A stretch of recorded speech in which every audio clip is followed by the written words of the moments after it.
Bungie's new mobile game, Destiny Rising, might just be a pay-to-win nightmare.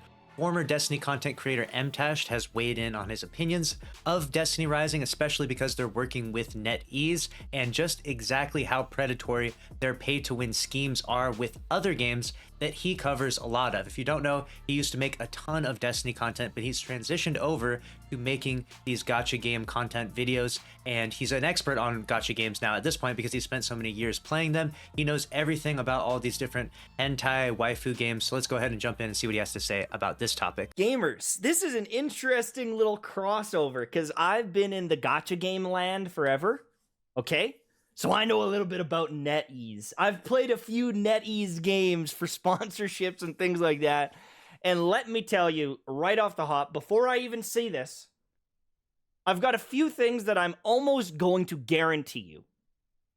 Number one, you'll be able to get relatively good gear, but if you want to be the strongest, you will need to spend money. Whoa. That already, right off the rip, if that is actually the case, that's going to be crazy because I understand that NetEase, you know, they bought the rights to the IP and stuff, and Bungie enjoyed their $100 million paycheck. Pete driving around in a freaking Bugatti because of it, maybe, but that's going to be super messed up if you can literally buy the most powerful gear in a game like Destiny. That's going to be a super profitable game, but that's going to be super scummy if that is the case. Now, I understand he has so much experience with these games and that they kind of follow the same blueprint, these gacha games. So the likelihood of it not following that is probably very slim. What they might do is a phase. They might phase it out, like phase 1, phase 2. They might see how successful the game is initially without the predatory gacha game, you know, capitalization. I meant to say capitalism. Big difference between capitalization and capitalism, but they might try to do it with without the capitalism initially and see what happens. And if it doesn't meet their quota, then they might just throw in all that crazy stuff. We'll have to see with time. Number two, there's a very good chance that you'll have access to a majority of the characters in this game, but if you want all the characters, and most likely the best characters, you're going to need to spend money. That's so messed up. Number three, it is going to be most likely better than you think. Even though it's going to be a mobile game, I will almost guarantee you that with the money that they're putting into this and with the current phones and how good they are, it's probably going to be a little bit better than you might expect. But number four, if you want to experience it and it to be actually good on your phone, you're probably going to need some sort of controller because touchscreen shooters are bad. I've done multiple sponsorships on them, and playing without a controller versus with a controller is like not even the same game. So we're already meta analyzing the how to play PvP on this mobile game. You got to plug a controller in here. I imagine that will probably be a part of it. One person said, "I don't mind spending a little money on a game I enjoy." That's perfectly fine. But a little bit of money can really add up, especially when you have stuff like this. And you might be surprised as to how much money people drop into these gacha games. And it might frustrate you when you don't drop enough money and other people are significantly more powerful than you and have way better gear, loot, and ability to play the game. And in situations like that where you're like, oh, I dropped maybe a few $100s, but it didn't drop as many as the guy who dropped a few thousand, is a crazy difference. You know what I'm saying? If you want to enjoy it, I would definitely get like some sort of attachment. But I think you can use like PlayStation 5 controller. There's ways. I think there's Xbox maybe. There's ways you can do it. But anyways, there's a very good chance this will look cool, but it will 100% be pay to win. Oof. But most likely, as long as you're not doing like a bunch of the PvP stuff, you'll be okay. So that's all I want to say at the start. Destiny Rising developed by NetEase. This means that Bungie is overseeing this whole project, but they're not actually the ones building it. So NetEase has the assets, they're going to do their own thing, and Bungie is approving it. All. Also, really quickly, I almost wish they made like a Destiny Raid Shadow Legends clone. I feel like that would be so sick, pulling Zavala and then slamming down. But anyways, it's going to actually be like a shooter game.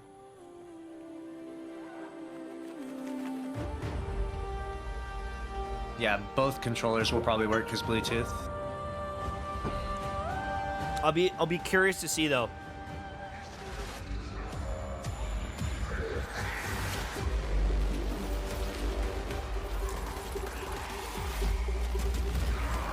Yeah, the gameplay looked clean actually.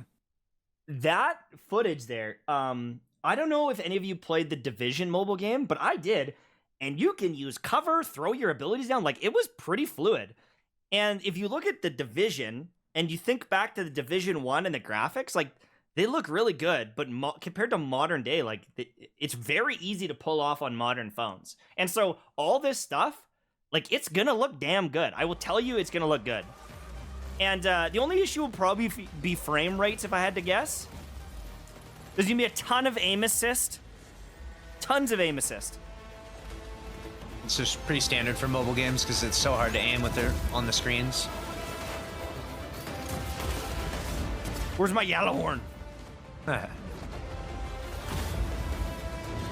You look, I come back to the game. I become a Destiny mobile player. What a twist of fate that would be. Can you imagine that the Tashman comes back to be a mobile gamer? That's how you know, dude.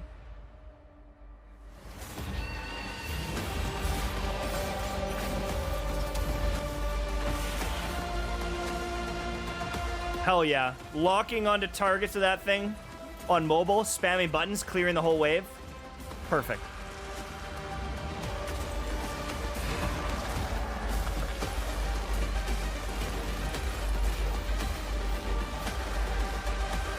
I'm gonna DM Bungie and ask you about this.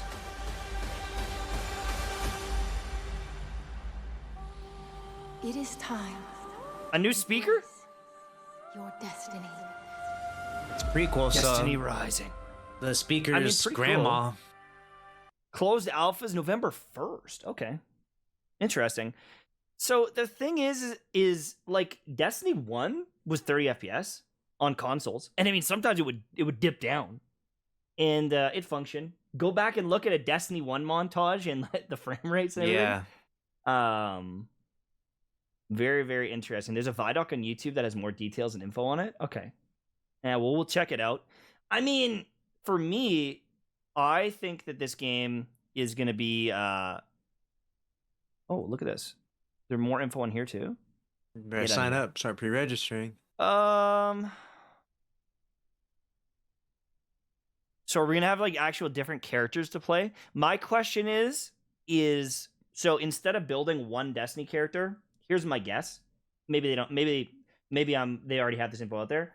Is instead of being like I'm a hunter and I can play all the subclasses, you'll be able to pull for like Cade 6 or like some other character, and they'll have Golden Gun, but then another character will have Arc Strider. And another character, you know what I mean? Is like you'll actually pull the different characters for the archetypes instead of actually building out your one unit.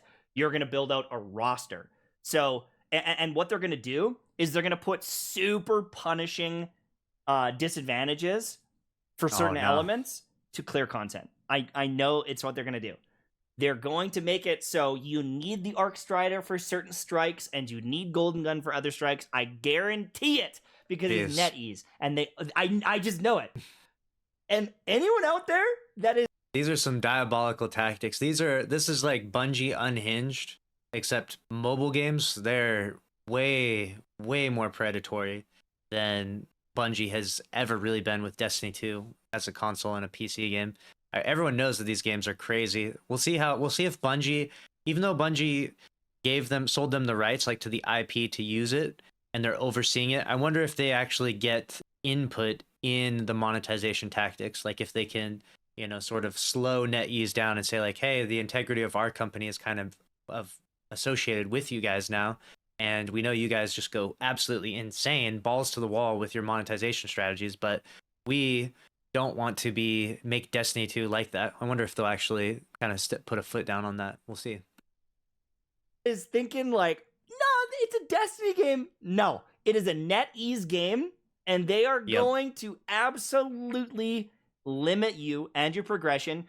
you being good at the It is game free to play. does not matter as much as what you pull or what money you put in. I'm telling you right now, it's gonna be so egregious. It'll be They justify it by it being free to play. So they're like, it's free to play, it's free to log in, and if you want to do any of the good stuff, well, you're gonna have to pay for that. And so, if the game is good enough in quality, then it sells itself, right? If the game is fun, if it has those addictive qualities and traits that Destiny 2 has and various different games have, it's not just exclusive to Destiny, but it has that that addictive quality that keeps you coming back. Well, then that's how they get you coming back, free to play. Eventually you buy one thing, you say, oh, I'm gonna buy that, I'm not gonna buy anything else, and then you come back again and again, and they get you more and more and more, and they start raking in the money. It'll be really interesting to see, and one of the first things I'm gonna do when this game does come out is I want to tally up exactly how much money you could possibly spend in the game if you wanted to. We'll have to see.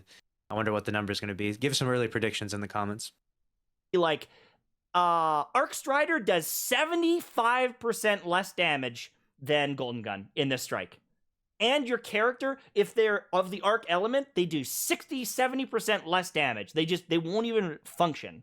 Jeez. That's my guess.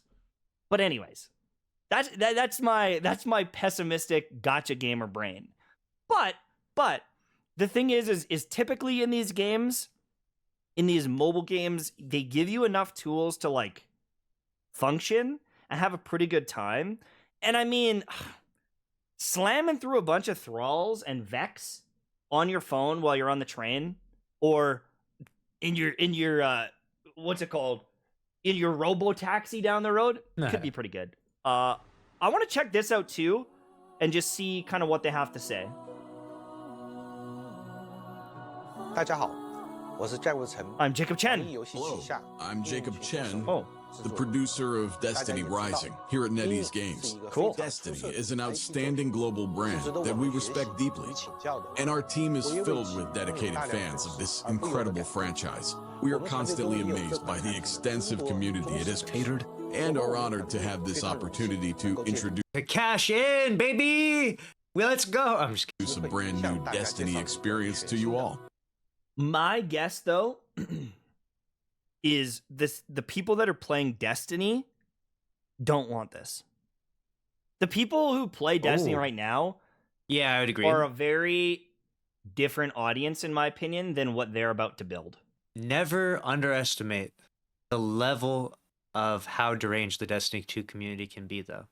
Never underestimate us, all right? We never know. You never know. This could be a big phenomenon. This could sell well for Destiny 2 players. You get a little burnt out on the game. Maybe you're traveling. Maybe you're abroad. Maybe you fell out of Destiny 2. You didn't like the grind as much, so maybe you can jump into this game, and it gives you that same Destiny feel without the commitment of having to have this, whole gaming setup at home or in the living room or whatever it may be, and pay for a console and all that. You could just have it right on your phone. You never know. You never know. And it's kind of like the audience for Diablo versus Diablo Immortal is still like a pretty different audience. Like you guys saw the reaction to the Destiny the Diablo They Immortal hated thing? it. The guy's like, is this a out of season April Fool's joke or whatever? So Yeah, they absolutely hated Our that. team has been tirelessly working to provide you with a great gaming experience. We hope to continuously explore and clash new ideas to bring fresh, exciting content to the game. Without further ado, here's Destiny Rising. Hey okay. everyone, we here at Bungie are so excited that NetEase has invited us to join them as they announce their brand new mobile game set in an alternate Destiny universe. Actually, here's a fun fact. Do you want to know how stuff like this happens, by the way? So, NetEase just has literally, they're printing money over there from all their mobile games. So they're like, hey, let's just buy the rights to this game and they'll make them a ton of money and we'll make a ton of money too, I imagine. this, and maybe it's a slightly different deal, but a very similar thing happened with Fateless, because like I've been helping with these games, or with this company. So Fateless is making a game called Godforge that I've been doing consulting on. Okay, so I've been checking out the game, playing the game, learning about the game. and they're building their own game on the myths and legends of the world, okay? But before they decided to go down this path and do their own game, okay, I'm going to show you some like footage from here. Is it here? So, like, the game looks really solid overall. And they're building their own game, their own characters. It's going to be, you know, there's going to be like Achilles and Hercules and a bunch of different people in this game. They're building their own thing. But before they got to this stage and they decided to build their own game with their own characters and their own lore, they went to other games like Magic the Gathering, and they said, we want to make a game with your IP. And we're going to build it. We're going to do all the work, but we want it to be in the Magic the Gathering world. And they did a rig up of what that might look like. And unfortunately, the investors said, until you make your own game and are profitable and succeed, we can't trust you with our brand. That's smart. I mean, that's why NetEase would be approved by Bungie, because they've already shown that they can do that. They can come into your business, they can take your IP, and they can produce a mobile version of your game, and it can be immensely profitable. And so even if we wanted to give them $5 million and say, we'll give you $5 million to make a Magic the Gathering game, we'll do all the work, they said no. But with NetEase, there, you know, there's all the information. It was like they got $100 million or $150 million investment from NetEase. What that most likely was NetEase going to Bungie saying, we want to make a Destiny game. We think that there's a mobile market for it. And Bungie said, okay, give us $150 million and then you're allowed to do it. And it's more of like a licensing thing. So they got an investment to do it, or whatever you want to call it. But most likely, NetEase just said, we've got a team. We're going to build the game. We're going to do all the work. We just want it to be a Destiny game. And then Bungie said, okay, here, give me 150 mil and they can do it. Or a 100. That's just normal business. And people say that's a IP sellout, copium. I mean, you could call it that in some ways, but this is just like this is like practice that's going to happen in gaming. I mean, gaming in general, it doesn't hurt Destiny 2 if you think about it. Like, this is a win-win for Bungie, even if you want to call it a sellout move or whatever, which I don't think it is, actually. This is a win-win for everyone because Bungie just gets a ton of money, which they can now invest into Destiny 2 and Marathon and whatever else they want to do. And obviously that has not proven out to be very good for them. They've kind of blown that money a little bit, maybe bought a few too many cars, you know what I'm talking about. But on top of that, they don't actually have to put in any time, effort, and anything into developing this mobile game. They just get 150, or I think it was 100 million. I don't know where the 150 came from, but they get $100 million to let someone else do all the work. Now, obviously, these deals can be construed in various different ways where you could do like royalties. We don't even know if there's royalties that go on with this or if it's just straight up just a full payment up front, things like that. Who knows what NetEase has worked out with that, but I imagine Bungie wants to keep the company's integrity pretty high, and I don't know if this game is going to be as crazy free to play as MTash is predicting. Maybe he's a bit pessimistic from his experiences with NetEase in general, but I think it'll be a really interesting thing to see what direction this game goes. And they're going to make $1 billion under. You think this game will make $1 billion under you? They might very well. It's very much possible, especially if it plays really well. And it's already on mobile. The reason why mobile games do so well, I mean, this should be no surprise to anyone, but the reason why they do so well is because everyone already has the platform. You have a phone, everyone watching this right now, you have an iPhone, you have a Samsung or Google phone or whatever it is. Maybe you got Elon Musk's Tesla phone now, right? Everyone has a phone.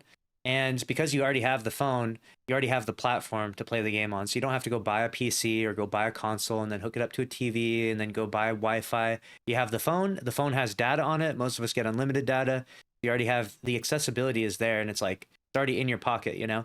And so that's why these games just do stupid numbers. Like the mobile gaming market it overshadows the other gaming industry immensely. And so because it does that and it's just so lucrative and the margins for profitability are so high, they can take $100 million and just throw it around and just say, hey Bungie, let us use your game. Here's $100 million, you know? Like, that's how lucrative these mobile games are. And I doubt this game would be a flop in any way. I'm sure this game will be wildly successful to some degree, but will it be like the next big thing in mobile gaming? I don't know. Is it going to be like, you know, Clash of Clans those games that do like just insane. I don't know if it's going to be to that level. We'll have to see. It would be crazy if it was, though, right? It'd be pretty crazy to see. 100 mil or whatever it ended up being, and like it's pretty much just like boop boop, enjoy it. It's like when a brand licenses Mr. Potato Head to something, or with McDonald's they do like a Sonic the Hedgehog collab and stuff. In a lot of cases they're like paying for those things, and the brand is getting money from them to do it. Sega is getting money to say, yep, you can sell our Sonic the Hedgehog toys. It helps promote the movie, it helps do this, and it's like a collaboration. Same thing is happening here. And so it's really, Bungie is most likely super hands off, and the only thing that they're approving is like you can't make you can't just all of a sudden make, you can't have crazy hentai freaking big beach ball boobs on your freaking NPCs, maybe, I don't know, Zavala a white guy, or you can't make Ikora Ray like dating Cade 6, or like some crazy things that would impact the lore and the canonness of the game. Zavala with big beach ball freaking boobs.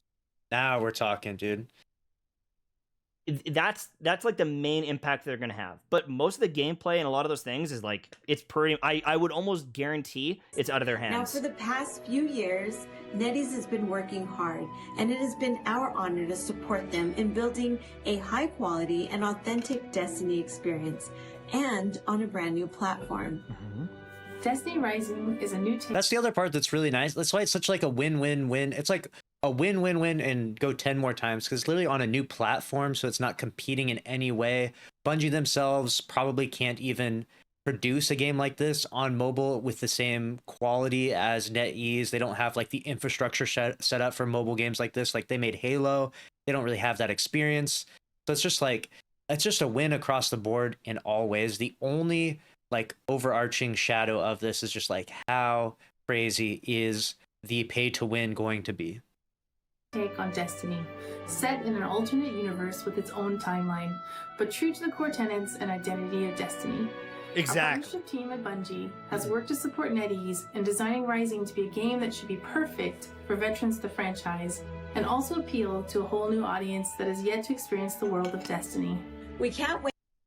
I mean, they're even doing this Vidoc from the comfort of their home. What did you want? You want them to fly out to China, or where is NetEase located? NetEase headquarters. Where is this located? NetEase headquarters. Of course, they're just in the comfort of their home. Everyone's working from home now. Yeah, you want to go to Hangzhou, China? No, that's fine. Everyone's working from home now. Everyone's working remote. Instead of like in the studio, so you can tell it's like not. It's not a Bungie game. Wait for NetEase to show you what they've been working on, and we look forward to playing Destiny Rising right besides all of you.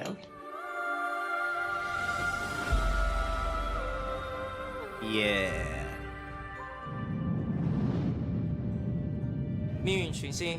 Destiny Rising. I'm weirdly looking forward to this. I know I might seem pessimistic, and I'm just maybe a realist or something. I don't know, but I'm actually looking forward to playing this a little bit. I think it could be kind of fun to have something else to do in the Destiny universe. And if this does have even like an iota of success, then it really opens up our eyes to like the potential of like, what if Bungie made a spin-off game that was in the future? That could be cool. It could be its own Destiny version of the game. It adds there's a lot of potential here. I think it's kind of exciting. It's taken 10 years to get to this point, but it's kind of exciting to see the franchise sort of expand and split into some way.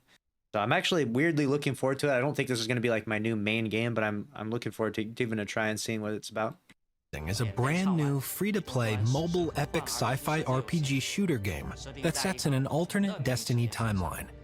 It embarks on an epic adventure rooted in the aftermath of a fateful alien invasion, where humanity struggles to rise from the ashes of destruction.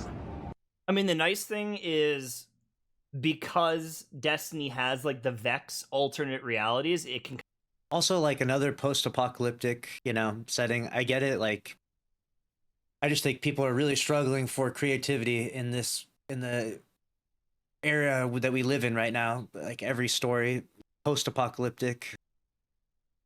Again, kind of work.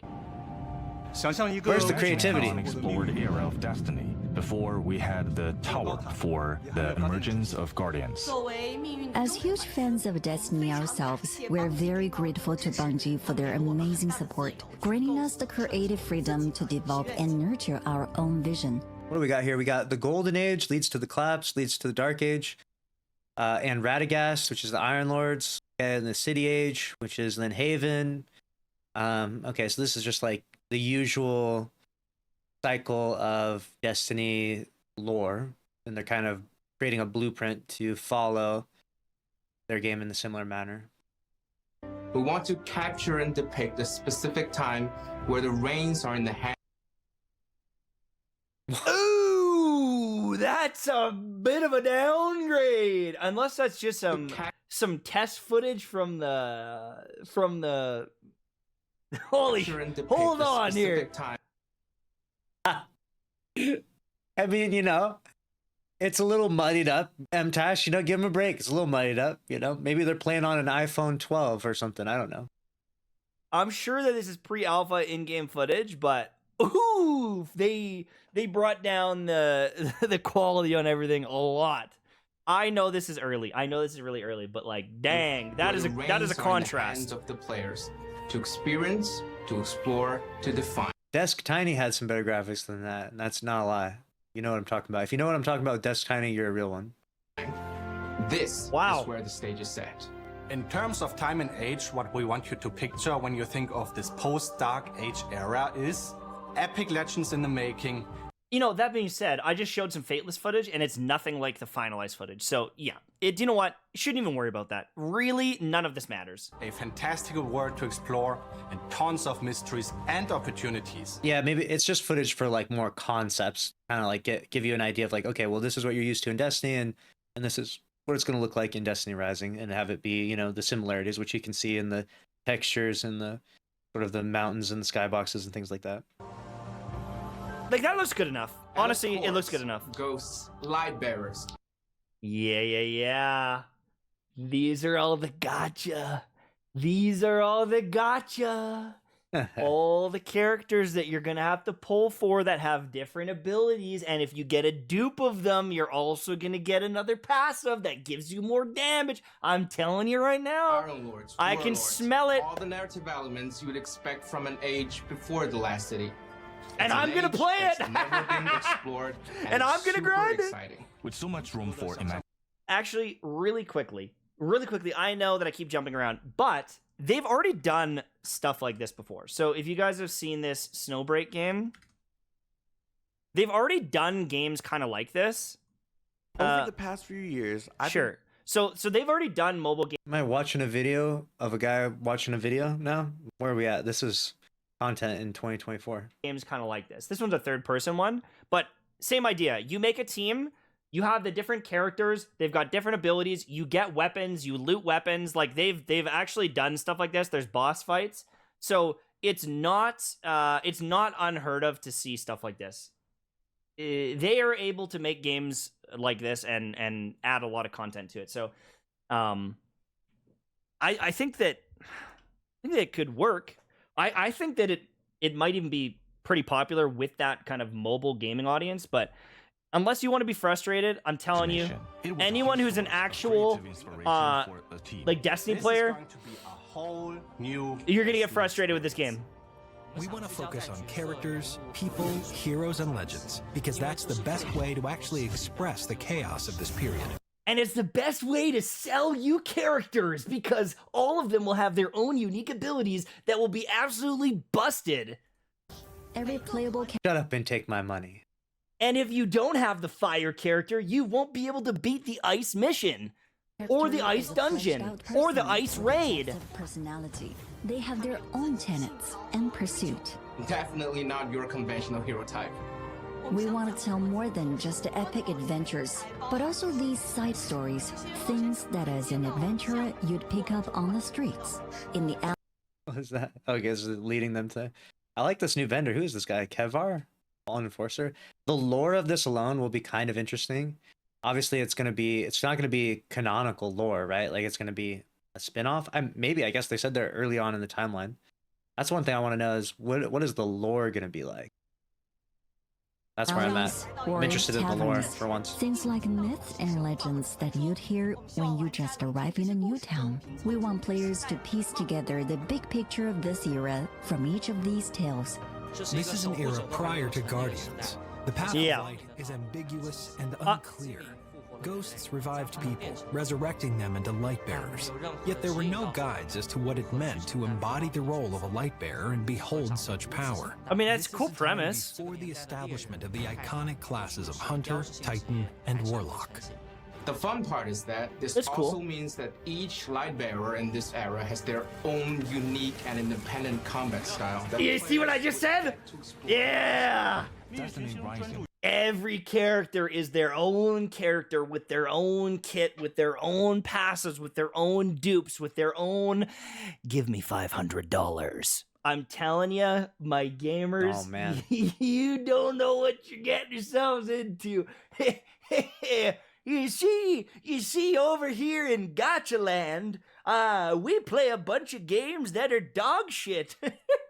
Let me just show you. I'm playing one right now. All right? Every single character can get completely different. Let me just show you real quickly on this one. Oh, God. This is a 5-star character. However, if I get a copy of the 5-star character, I'm not going to go into all the details, but essentially, this doubles her damage when she uses her skill. This one here gives you 30% more attack when you use your ultimate, more scaling on your abilities. When you have, when you get hit, you start getting 30% damage reduction. Then you get all of this, and then you get even. You're paying for that woven mail now. More counters from your ultimate ability. You're able to use it a full extra time. You get to counter someone. This is all the characters. And this is the exact same thing or something similar that's going to happen in Destiny. And so it's not only going to be pulling the best characters, in some cases, the hardest content possible, or like PvP type stuff, there is going to be someone that their version of the character is like 5 times stronger than yours. So I'm just warning you about that now. I mean, I've said it 50 times. Oh, God. That's what to expect. That would be awful in PvP. That would be awful. In PvE, it could be not too bad. Just make friends with the people that are deranged and spend $1,000 on their account. But in PvP, that could be insane. The individuality of the character. They are unique not only visually, but also provide brand new ways of combat. Here in Destiny Rising, you will encounter familiar faces and, of course, many new legends to discover. With new combat styles and new threats, of course, comes new gameplay. In Destiny Rising, we inherit the classic modes. Is there missions, strikes, 6-player PvE activities, some of the most iconic of the Destiny. If there's no PvP, we introduce new gameplay that could be good. Allow players to fully immerse themselves in this unique science fiction fantasy. In short, I believe there is PvP though. Destiny. If there's no PvP, then that's fine. Into the Destiny universe, whether or not the player is familiar with the franchise, the game features a ton. There is PvP? Oh no! Oh no! Oh no! Massive pool of weapons to choose from. We're excited to build on top of that and introduce a whole new weapon rarity class called Mystic. And the mythic ones are all paid for. Gotcha, baby. No, I didn't even think about that. There's a whole new class of weapons, and the only way to get them is from a limited currency that you will get each day from doing your daily missions. Now, let me show you this one more time. So you get a currency from doing your daily missions, so they get you addicted to the game. They get you playing, logging in every day. Or alternatively, you can buy those tokens or that currency, right? Boys. All right. There's going to be a daily mission log for you to do, and there are going to be basic missions for you to do. Explore a cavern, do a strike, It's going to give you points, and then when you get the points, it's going to give you currency. You're going to get 60 of them or 100 of them a day, and then when you use those, you can do one pull. After 2 or 3 days, you'll have enough for one pull, and it's going to take 70 pulls or 100 pulls to get one mythic weapon. I will bet you money. I will bet you money. Oh, man. But let's keep watching. An entirely new weapon type. I'm not. I mean, I'm just trying to be 100% honest, because it's so easy to look at this and just be like, oh shit, like a new mobile game for Destiny. I'm so hyped. but then they've never played these games and they don't understand the context of some of these things. Will bring them back to light. Sit tight. You'll see them soon enough. So far, all the gameplay footage we've shown in our trailer and this direct video came from actual in-game capture. And although we are still quite early in our development phase, we want you to get hands-on with Destiny Rising as soon as possible. Yeah, November We 1st. can't wait to show you all the fun stuff we have planned. To help us reach our goal of creating the best mobile Destiny experience possible, I'm excited to announce that our first closed alpha test kicks off on November 1st in the US and Canada. If you're I'm going to jump in. click the link below to I'm going to pre-register. Sign up for a chance to take part in our first I'm going to message closed Bungie and I'm going to play it. We are honored and humbled to share our story within a franchise that's so I'm going to many message players Bungie and I'm going to say, we are dying to know you what guys want to think about slide the me a game. couple bucks and I'll play it on the main channel? closed If alpha not, you're going to be test. relegated Come to join us in our my official second channel. Discord, and make sure to keep tabs on our community channel for the latest news. We hope to see you all soon. That's capitalism right there. Or capitalization, whichever you prefer. I mean, I'll dabble, but I kind of know what to expect on this one. And the issue I find with these games is it gives you enough characters and things to like wet your whistle, and then they typically start kind of hitting you with difficulties that are almost frustrating. Like I honestly think, and I'm being even more negative because this is going to be on like the More MTash channel, and I'm trying to like be blunt with you guys. Like the gacha audiences that I cover these games on the other channel, I kind of sugarcoat it a little bit. I am telling you, most of the systems that they build in this game are to make you frustrated and to make you spend money. They are going to throw penalties on you or ramp up the difficulty by like 150%. They're going to do things where you go, if I just had one more copy of this character, if I just had that mythic weapon, I think I could beat it. And they're going to make it so you're going to be able to upgrade one character and then, another character, but you need that third character to beat the mission 3 weeks from now. This is diabolical. This is I don't know about this one now. All right, so you're going to invest in one character, you're going to be doing really good. You're going to maybe build another character and you're going to be doing pretty good. But then they're going to throw a bunch of missions where both of those characters are terrible and you need a void character now, and you won't have enough resources to build them until you have a little bit more money.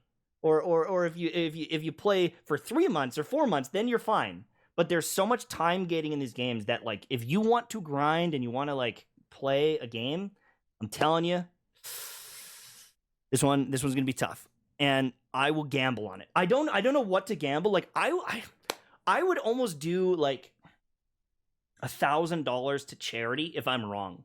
If NetEase somehow doesn't become a NetEase game, I'll be shocked.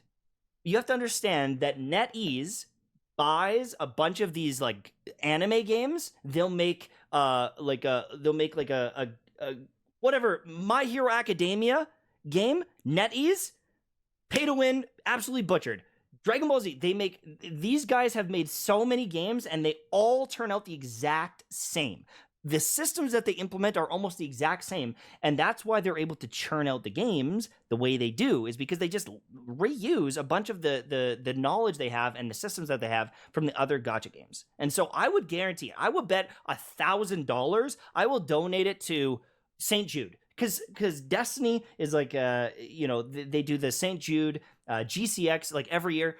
If I am wrong and they don't do those things, I'll give St. Jude $1,000. Mark my words, but I know exactly where this train is going. Clip it, ship it. That's it from me. Thanks for watching. I'll see you soon. Bye-bye. Very interesting stuff from MTash. He's obviously a Destiny veteran. If you haven't seen his content before, he mostly plays other games. He has a main channel where he posts on that, but he does also have a Destiny channel. They wanted to give his input on this, and it's definitely cool hearing from him, especially because of his expertise in this topic. Like, he knows this stuff better than anyone because of the Destiny and the gotcha game experience. Very cool. And make sure to subscribe if you enjoyed the video. Smash the like button, and I'll see you in the next one. Thanks for watching.